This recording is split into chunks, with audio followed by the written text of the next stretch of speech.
All right, we are joined by Lieutenant Governor Delbert Hosemann here in the digital news desk today. Hey, a little Courtney. Different backdrop than we normally have when we it's very speak. nice in here. Thank you. Y'all for must be joining making us. too much money when you raise taxes or whatever. I don't know about that. We're going to talk about taxes plenty today. Good. Let's get right into it, because there is so much a discussion about what's happening within those Capitol walls, and it seems like so much of the conversation right now is around tax reform. Yes.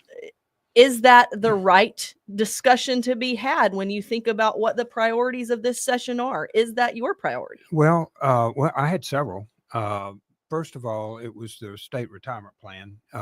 The fact that it was $25 billion underfunded, and that's been going on, Courtney, for probably 25 years now. And I just felt it was an absolute obligation of the state to pay our retirees and the people that worked here for less compensation probably than they could have gotten in the private sector. And so that was a huge drain. How do you really fix that? And of course, obviously, it's going to require a lot of money. But in addition to that, we had to come up with a new tier, and we couldn't continue to dig the same hole deeper. And I'm real pleased with Kelly Barfield and Bill Benson and them that from the actuarial board, it's elected by the retirees, and they came up, and we did too, with this hybrid plan where you get a fixed defined benefit plan, you get a fixed dollar amount and Social Security. So you have two fixed amounts. And then you have a 401k plan like most companies like here and everywhere else in America has. Nobody's doing defined benefit plans anymore because they put you $25 billion in the hole. So I thought that was a priority for us. And obviously to do that monetary part, we had to look at the tax structure, and I was pleased to work on the tax structure. We've been working on that. Early on, I thought the grocery tax was too high, and that was a priority for me, was to reduce the grocery tax. So that led into the discussions that you've seen over the last month or two. And, legislation is a bumpy road, and it's a full contact sport. So I would encourage anybody who's going to get in here to be make sure you're working out and everything, because it's full contact. But we had some breakthroughs in the last week or so, and I'm pleased with the House and their leadership, and Trey Lamar and Josh Harkins on our side, and we just have had some breakthroughs. And one of the bills was adopted today, subject to held on a motion to reconsider, so it's not final yet. But I was going to say, can we talk about that real quick in terms of what that means? Obviously, everybody kind of said, hold on, does this mean that we've got something headed to the governor? It was held on a motion to reconsider. Right. One of the ones holding it on motion was the Chairman Lamar. So does that mean that more negotiations are still to come, or do you know yet? It could. We don't. That just happened about an hour and a half ago. So I really don't know why they would do that. It's very common particularly for someone who loses a vote, to hold it on a motion to reconsider. Usually those are perfunctorily dealt with the next day in the legislature, certainly in the Senate and in the House, I think. So we'll see. There might be someone else who had something else to say about these issues, and they were monumental tax reform, which is fixed down to 2.99% by 2030, which puts us as the third lowest in the country of anybody that pays taxes. And then we have a way to elimination of the income tax over the remaining period with certain triggers to make sure that we have the money to make that reduction. Why were those triggers important? Well, when you start to bind legislatures in the future, so certainly I wouldn't be there 12 or 15 years from now, but when you start to bind legislatures in the future, that's risky business. They're rehired. They have different things. Who would think we had AI? You see the things. Hopefully, we'll never have hurricanes, but we seem to have tornadoes plenty. So you never know what the stress levels will be on the legislature going forward. So we wanted to make sure that before we eliminated that tax, nobody wants to pay any taxes. I like to have no taxes. But before we eliminated the tax, we wanted to make sure that there were certain bumpers. Now that is the floor. there is nothing to say that the 2031 legislature can come in here and take the other 2.99% out. If they can find the money, then we didn't handicap from doing that.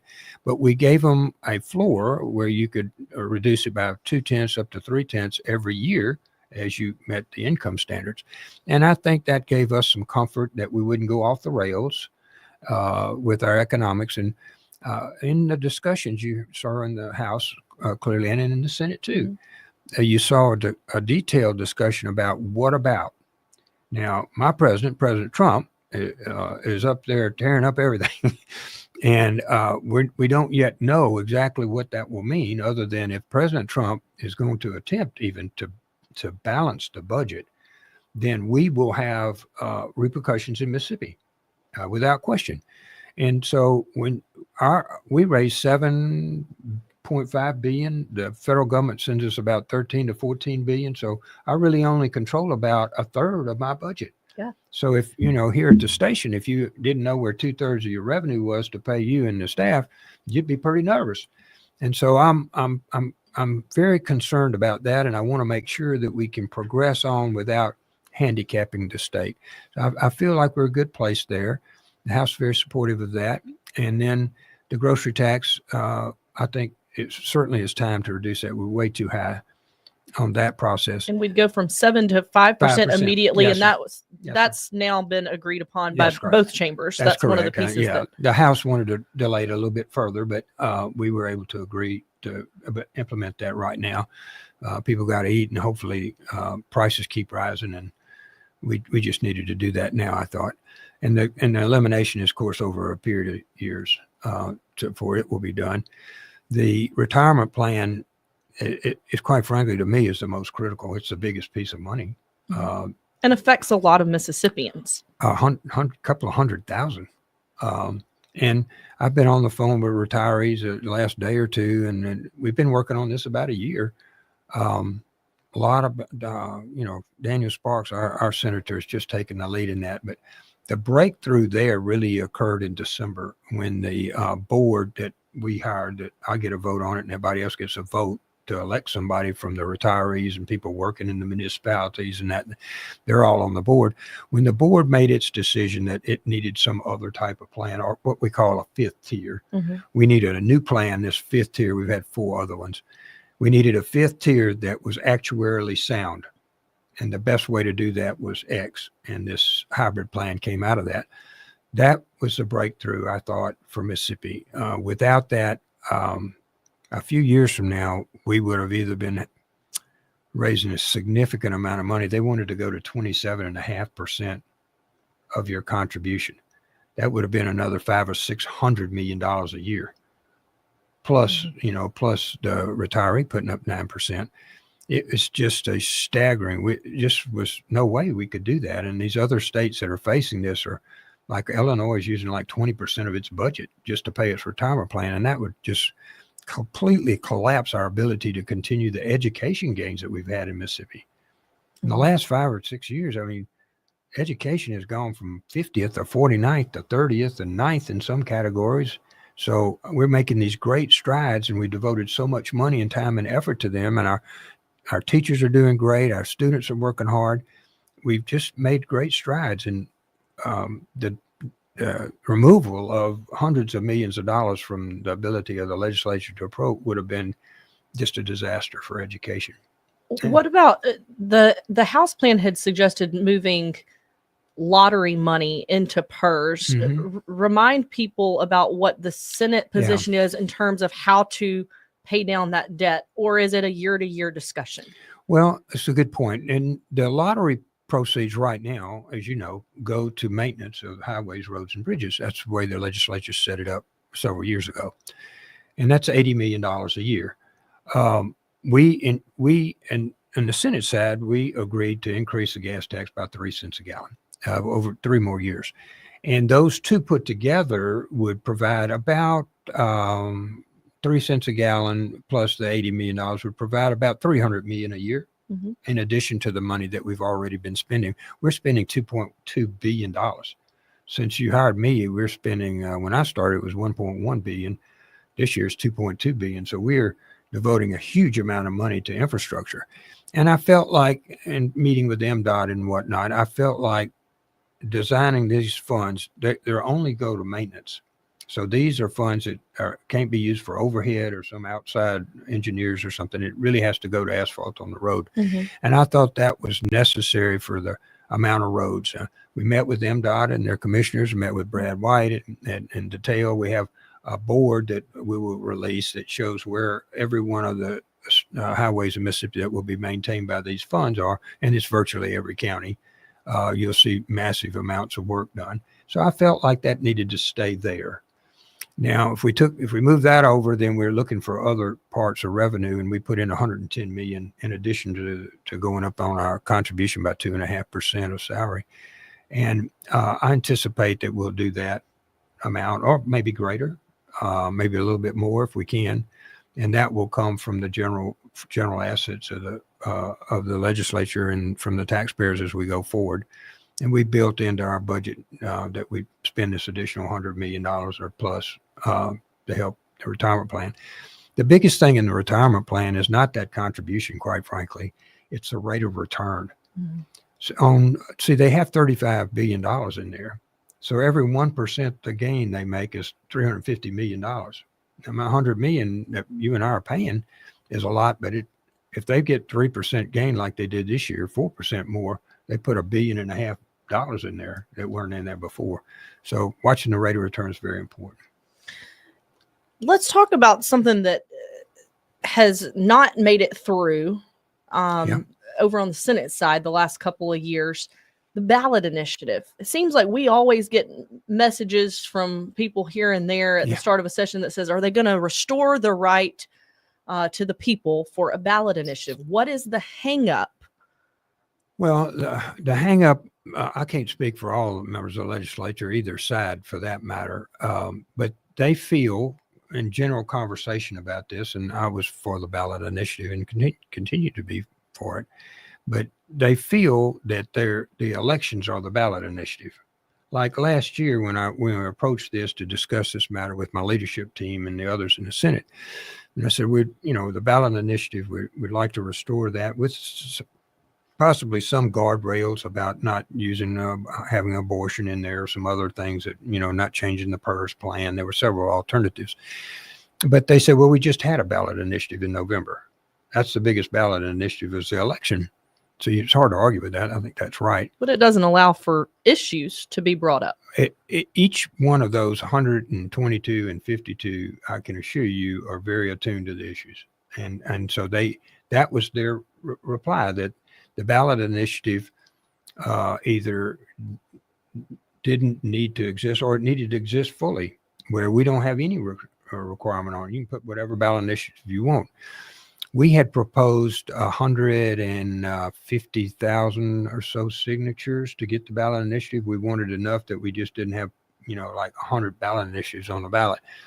The House wanted, I think, 90,000, and that's kind of where it died in the negotiations between the two of us on how many signatures would be required.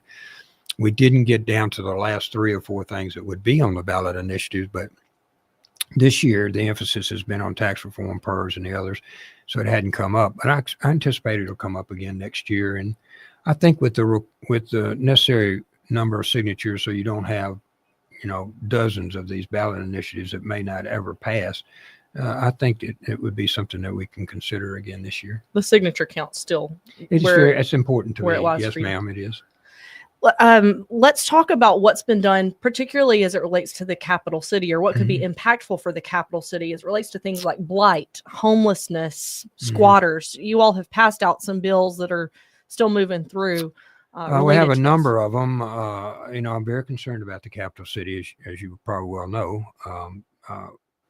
One, we passed out the ability for the cities to control the actual homeless population, where they live and that kind of thing, and places that would impede traffic or get somebody run over by stepping out in the middle of traffic or getting a donation or something like that. And that would be perilous to community. And so that bill is going through. We've met with Jackson Water. They are requesting $3 million a month to continue on for their administrative duties, and we're down to giving them a loan that's on the table right now to get them through the fact that they inform me that they have 14,000 people that have not paid and that are taking water that are not paying for the water. And so we were, of course, encouraging them to have everybody pay whatever they're going to do. I got my bill the other day. So we want everybody to be paying. And so there may be a gap funding here through a loan process for Jackson to continue the operation of this water and the repairs that were so needed from just really a couple of years ago. And I think they've made great progress, actually. So I think that we're very supportive of that process. I have drafted a bill that will allow, worked with Senator McMahon just this last week, that will allow for us, Secretary of State, on the houses that he has returned because of delinquent taxes, to tear down those houses. Now, I'd like to put about $1 million into that account. When I was Secretary of State, I think I removed about 1,000 of these from the rolls in Jackson. And our process will be that we will tear down the house, turn it into a green space. And there was first they wanted to do like a loan, and I'm more for a grant. I don't want to try to sue Jackson or someplace. And we have these all over the state. So we would do it by the number of properties that the Secretary of State has, which is 4,000. So we would put up like $1 million, and each city would, in proportionate, and Jackson would be about 25% of it, would come in and tear down those houses. And then the city or the Secretary of State could sell the property. That's what I was doing back when I was Secretary of State. And they put that money back in this disaster fund and would roll it on along until we hopefully got to where the state owned very few of these properties. Our goal is first to get the houses off and get grass out there. Then it becomes easier to sell or somebody to buy it for a very small amount of money. We may be talking $500 or $1,000 to buy a lot next to you or something like that. We try to make it as reasonable as possible. So that bill I was working on just really this last week. I'm trying to think of the others. You're fine. Anything else? Squatters is one of the things I think may have come up, or homeless encampment type. Yes, that's in that bill. Okay. One bill that Senator Fillingane has. Okay. Talk to me about mobile sports betting. It got revived over in the House, I believe, is its current status. They put it into maybe a Tidelands bill. When I spoke with the Senate gaming chair, with Senator Blunt, he said it was the Senate position that the concern was for jobs with brick and mortar casinos. Of course, Blunt is a Democrat, so some people may say, hold on, does the Democrat know the Senate position, GOP leadership? Is that the concern? Do you think that mobile sports betting should move through, or is that the position of the chairman? Well, he is the chairman and he's a senator, and so we have 52 of them. Every one of them have their own opinion. But in my case, I received correspondence from half of the casinos in Mississippi saying, don't do mobile sports betting. Now, here we are making tens of millions of dollars from these casinos who have invested billions of dollars from Greenville, Natchez, Vicksburg on the coast. All of those casinos have invested untold amounts of money and hire a whole bunch of people. And it's working. We're getting our money. People are getting the enjoyment. Tourists are coming to Mississippi. And now we decided, well, we're going to change that. Well, I'm not in the casino business. You're not either. So what we need to do is ask, what do y'all want to do in the casino business? I mean, they have come here, invested this money. You remember after Katrina, all the casinos on the coast paid their employees when they were closed. That's the kind of people they are. So why am I getting in and telling them how to run their business? Now, if they all consider, that's step one. If a majority or great majority of them say we ought to have mobile sports betting, that's step one. Step two is I've got letters from the Pentecostal Church, Baptists. I don't know who else, but at least those who have serious moral concerns about people betting and kids betting. And you saw this guy from LSU that was their leading wide receiver, bet $500,000 on the games and stuff. And they have legitimate moral considerations about why we ought to have these young people going in and making sports betting. The other part of that, and we'll get off this, was it's not passing this year, but the other part of that was that some of these, at least one of the times when it got out of the House, they put in there they wanted iGaming. Now I didn't understand that because I don't do this stuff, but that meant to me, as they explained it to me, that they actually would be able to play blackjack or poker or something on the actual, whatever your phone, iPhone or whatever you had, Apple or whatever. So they'd be able to gamble on the phone. And they say that would be the death knell of going to the casino, to the bricks and mortars casino.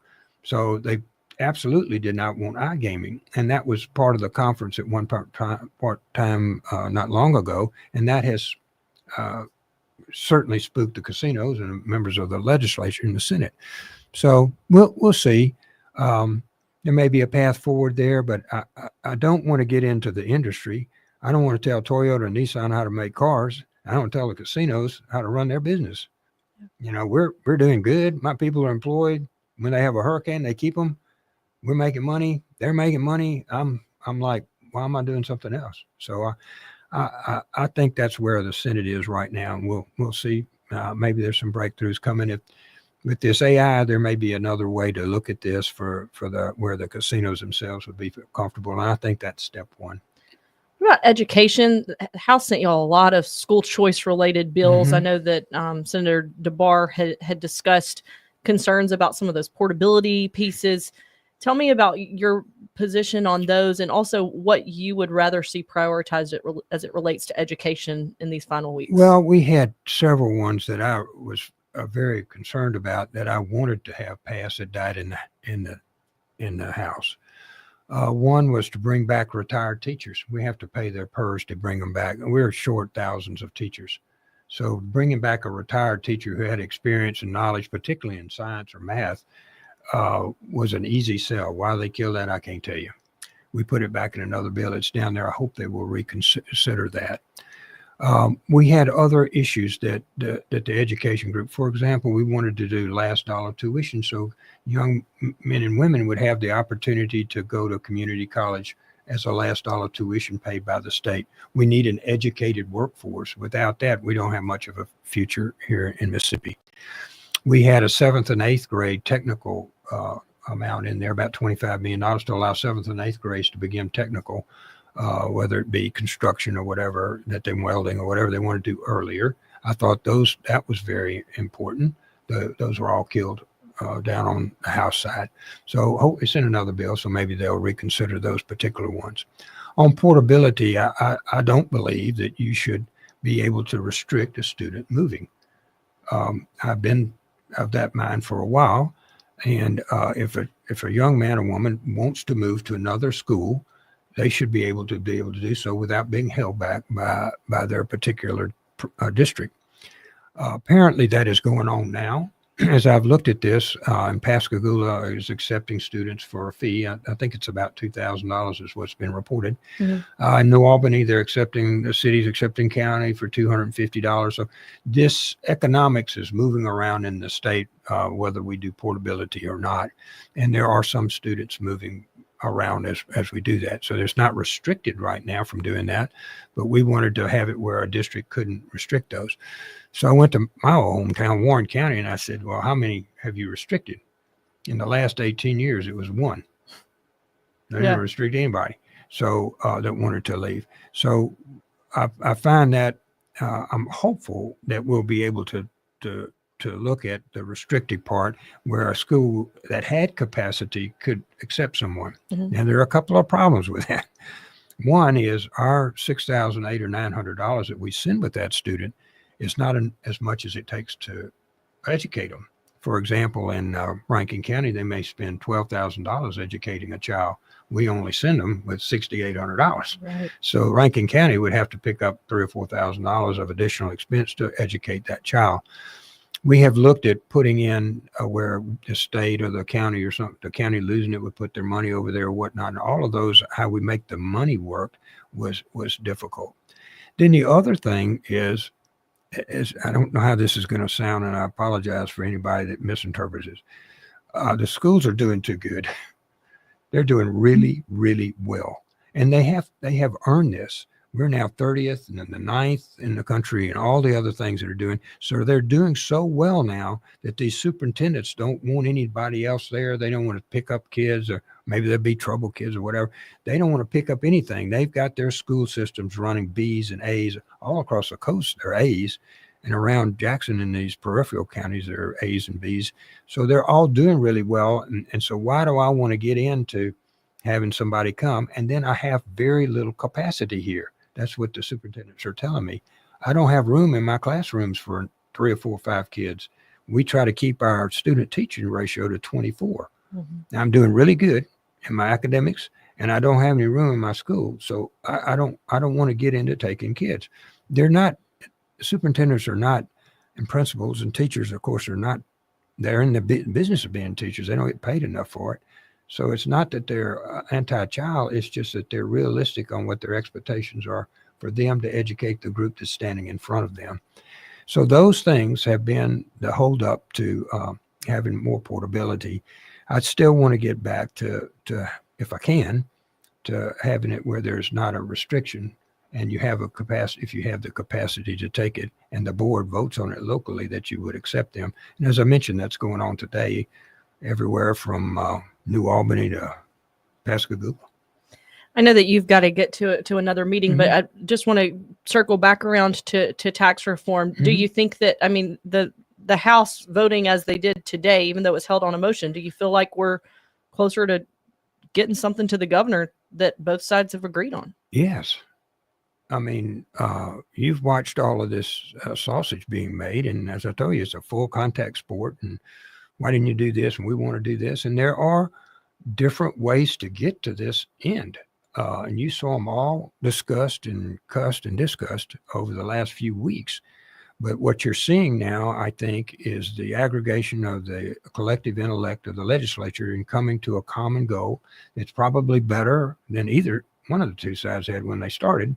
And it's probably more effective and certainly attainable. So I think what you've seen is a legislative process literally work in front of your eyes here.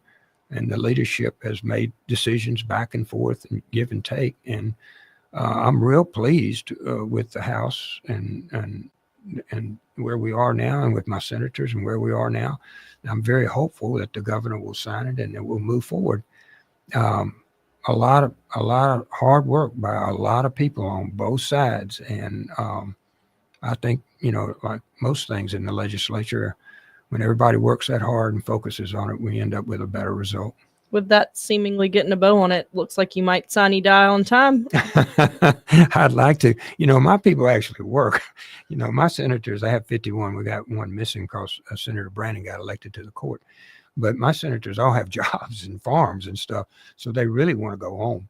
And so we got another issue right here, of course, with allocating out the budget, which mm-hmm. is we actually, and the Legislative Budget Office actually reduced our budget this year from what it was last year. So this part now will go through the process of who really needs extra funds. And of course, sure. We have had over $700 million in additional requests. Now, we're not going to do that, but that shows you what's on the face of us the next 2 weeks. Yeah, a lot to consider there. We appreciate you taking some time out. It's great to be with you. A busy day. Thank you so much for inviting me. It's great to be with you, and I'm real proud of our men and women over there. They're working really hard, and your state of Mississippi is getting its money's worth out of them this year. All right. Thank you, Lieutenant Governor. Thank you. I hope that wasn't too complicated, and thank you for letting me roam on a little. It's hard. Okay. Look.